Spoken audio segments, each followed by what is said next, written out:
آپ کو میں حدیث پاک بتاؤں، حضور پاک صلی اللہ تعالیٰ علیہ وسلم کے پاس ایک صحابی نے کدو پیش کیا، تو میرے آقا صلی اللہ تعالیٰ علیہ وسلم نے لیا اور مسکرایا اور فرمایا یہ میرے بھائی یونس کا پھل ہے، اور حضور نے اسے پسند فرمایا۔ اور کدو کے فوائد آج بھی لوگ گنا رہے ہیں، جب نہایت کمزوری ہو تو کدو کو کھانا۔ اور نینوا ایک شہر ہوا کرتا تھا عراق میں، اس شہر کے لوگ آپ کی امت تھے۔ حضرت یونس علیہ الصلوۃ والتسلیم اپنی قوم میں تبلیغ فرماتے رہے، لیکن پوری قوم جو ہے بت پرستی کی شکار تھی، اور آپ کی تبلیغ سے کوئی ایک بھی مسلمان ہونے کو تیار نہیں۔ یونس علیہ السلام مسلسل انہیں سمجھاتے رہے، اللہ تعالیٰ کی طرف بلاتے رہے۔ پھر ایک وقت ایسا آیا کہ حضرت یونس علیہ السلام نے اللہ رب العزت کی بارگاہ میں عرض کیا کہ مولا یہ میری قوم سنتی نہیں ہے، یہ راہ ہدایت پر آنا ہی نہیں چاہتی، میں انہیں کتنے دنوں سے تبلیغ کر رہا ہوں اور تیرے راہ کی طرف بلاتا ہوں مگر ان میں سے کوئی نہیں آتا۔ اللہ عز و جل نے فرمایا یونس بس ٹھیک ہے، اپنی قوم کو بشارت سنا دو عذاب کی، کہ بس 3 دن کے بعد خوفناک عذاب آئے گا اور اس میں وہ سب ہلاک و برباد ہو جائیں گے۔ حضرت یونس علیہ السلام اپنی قوم میں آئے اور اپنی قوم سے آخری مرتبہ کہا کہ دیکھو اللہ عز و جل کی طرف سے مجھے یہ وحی آئی کہ اب اللہ تعالیٰ اس بستی پر عذاب نازل فرمائے گا، اور ایسا عذاب کہ تمہارے ساری نشانیاں ختم ہو جائیں گی۔ تو قوم میں بہت سارے لوگوں نے مذاق اڑایا کہ یہ ایسے ہی ڈرا رہے ہیں، بات کچھ ہے نہیں۔ لیکن ان میں سے جو عقل والے لوگ تھے، بوڑھے لوگ تھے، انہوں نے کہا ہم نے آج تک یونس کو کبھی جھوٹ کہتے ہوئے نہیں سنا علیہ الصلاۃ والتسلیم۔ حضرت یونس علیہ السلام یا کوئی بھی نبی ہو، اعلان نبوت سے پہلے یا بعد میں کبھی انبیاء سے کوئی گناہ سرزد نہیں ہوتا۔ تو سارے لوگوں نے کہا ہم نے آج تک انہیں کبھی جھوٹ بولتے ہوئے نہیں سنا یا مذاق کرتے ہوئے بھی نہیں دیکھا، تو بھلا کیوں ہمارے ساتھ ایسی بات کہیں گے؟ سوچو بچار میں تھے۔ پھر فیصلہ یہ کیا قوم نے کہ دیکھتے ہیں، 3 دن کا انہوں نے ٹائم دیا، اگر وہ 3 دن تک ہماری بستی میں ہی رہتے ہیں تو اس کا مطلب ہے یہ انہوں نے ایسی ڈرانے کے لیے کہا، اور اگر وہ نہیں رہتے ہیں بستی میں تو اس کا مطلب ہے کہ عذاب آئے گا۔ اور ہوا ایسی ہی۔ حضرت یونس علیہ السلام نے اپنی قوم کو ڈیٹ بتا دی، دن بتا دیا کہ اس دن تک عذاب آئے گا۔ اس سے پہلے حضرت یونس علیہ السلام بستی چھوڑ کر چلے گئے۔ اس بستی میں آپ نے قیام نہیں فرمایا۔ جس بستی میں عذاب آنے والا ہو اللہ کے نبی نہیں رہتے۔ ہاں، جن بستیوں میں عذاب آیا ہے وہ نبیوں کے جانے کے بعد آیا ہے، نبی کے ہوتے ہوئے کسی قوم پر عذاب کبھی نہیں۔ ہاں کہ نبیوں کو بھی اس عذاب میں آنا ہوا ہو، نہیں، ایسا نہیں ہے۔ حضرت یونس علیہ السلام پہاڑیوں میں چلے گئے۔ اب بستی کے لوگوں نے دیکھا 1 دن باقی تھا جو میعاد کا تھا، جو بتایا ہوا تھا، تو لوگوں نے صبح اٹھ کر کے دیکھا تو آسمان پر گھنے بادل چھائے ہوئے ہیں، ڈر کا ماحول ہے، اور پوری بستی میں ایک عجیب سی کیفیت طاری ہے، یعنی سناٹا طاری ہے اور ہو کا عالم ہے۔ آسمان پر گھنگور گھٹائیں چھائی ہیں اور ڈراؤنی شکل کی بدلیاں۔ تو لوگ ڈر گئے اور کہا یونس علیہ السلام سچ کہتے تھے، اللہ کا عذاب آنے والا ہے، ہم جس بت پرستی میں تھے اس سے ہمیں توبہ کرنا ہوگا۔ تو سارے کے سارے لوگ اپنے اپنے گھروں سے نکل آئے، بچے، بوڑھے، جوان، مرد، عورتیں، سارے کے سارے میدان میں جمع ہوئے اور رونے لگے، گڑ گڑانے لگے، توبہ کرنے لگے اللہ کی بارگاہ میں۔ اور پھر سبوں نے مل کر کے کہا اے رب ذوالجلال، ہم اپنے پرانے تمام بتوں کو ختم کرتے ہیں، تو ہی ہمارا خالق ہے، تو ہی ہمارا رب ہے، ایک تیری وحدانیت پر ہم یقین کرتے ہیں۔ اور اللہ رب العزت کی وحدانیت کے وہ قائل ہوئے، ایمان لائے۔ تو پھر اس کے بعد اللہ تبارک و تعالیٰ قرآن میں ارشاد فرماتا ہے لما آمنوا کشفنا عنہم العذاب، جب وہ لوگ ایمان لے آئے تو اللہ تعالیٰ نے اپنا عذاب ان سے ہٹا لیا، جو عذاب آ چکا تھا وہ ٹل گیا۔ بہت کم ایسا تاریخ میں ملا ہے کہ عذاب آیا ہو اور ہونے سے پہلے پھر چلا گیا ہو، لیکن جب بھی عذاب ٹلا ہے تو وہ توبہ کی برکت سے ٹلا۔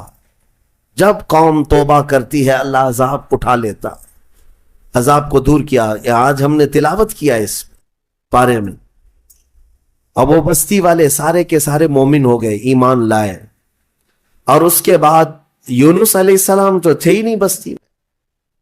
انہوں نے دیکھا، رات کو وہ محسوس کر رہے تھے کہ عذاب آنے والا ہے، آنے والا ہے، دور بیٹھ کر کے آپ دیکھ رہے تھے، لیکن پھر دن گزرتے ہی عذاب ٹل گیا، آسمان صاف ہو گیا۔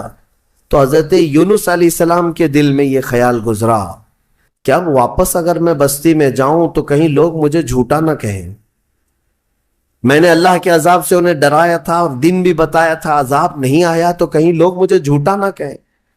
اس لیے یونس علیہ السلام اپنی بستی میں جانے کی بجائے ایک لمبے سفر پر چل پڑے، اپنی قوم کی طرف نہیں آئے۔ انہوں نے کشتی میں سواری کی اور نکل پڑے، ان کا ارادہ تھا بہت دور دراز علاقے میں چلا جاؤں گا۔ اب یہاں پر میں آپ سے بتانا چاہتا ہوں، یونس علیہ السلام نے انتظار نہیں کیا اللہ رب العزت کی وحی کا کہ اللہ کا حکم کیا آتا ہے، اس سے پہلے ہی حضرت یونس علیہ السلام چل پڑے اور کشتی میں بیٹھے۔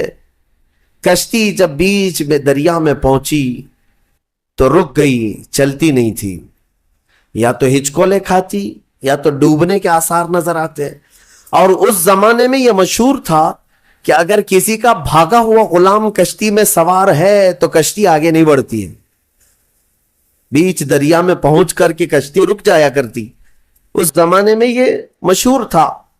تو جب کشتی بیچ دریا میں رکی تو لوگوں نے جو سوار تھے کہنا شروع کیا کہ لگتا ہے اس کشتی میں کوئی بھاگا ہوا غلام ہے، جس کی وجہ سے کشتی نہ آگے بڑھتی ہے اور بلکہ ڈوبنے جیسے آثار نظر آتے ہیں۔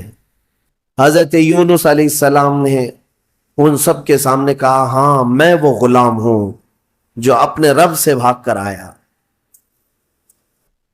میں ہی ہوں، انتظار کیے بغیر آ گیا ہوں، لیکن آپ کی شرافت دیکھ کر کے لوگوں نے آپ کے ساتھ اچھا معاملہ کیا۔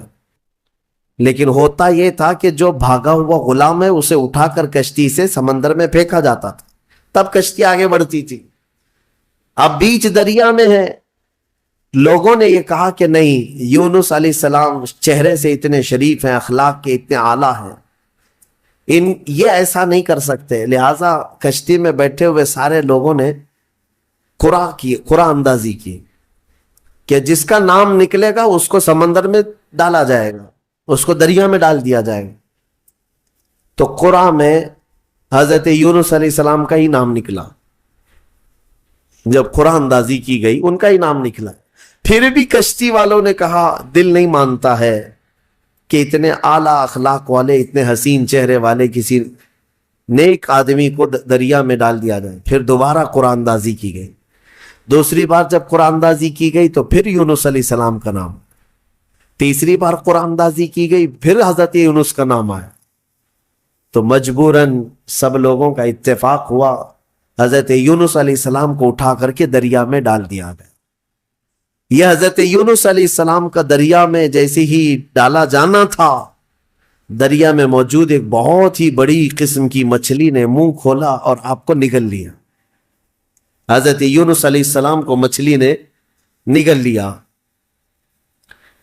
اب آپ مچھلی کے پیٹ میں چلے گئے، لیکن ایک بات یاد رکھیں، مچھلی کی غذا بن کر کے نہیں گئے تھے آپ کہ مچھلی نے نبی کو غذا بنا لیا ہو، لقمہ بنا لیا ہو، بلکہ مچھلی کو حکم تھا کہ یہ تیری غذا نہیں ہے، بلکہ یہ میرے نبی کی امان گاہ ہے، حفاظت گاہ ہے۔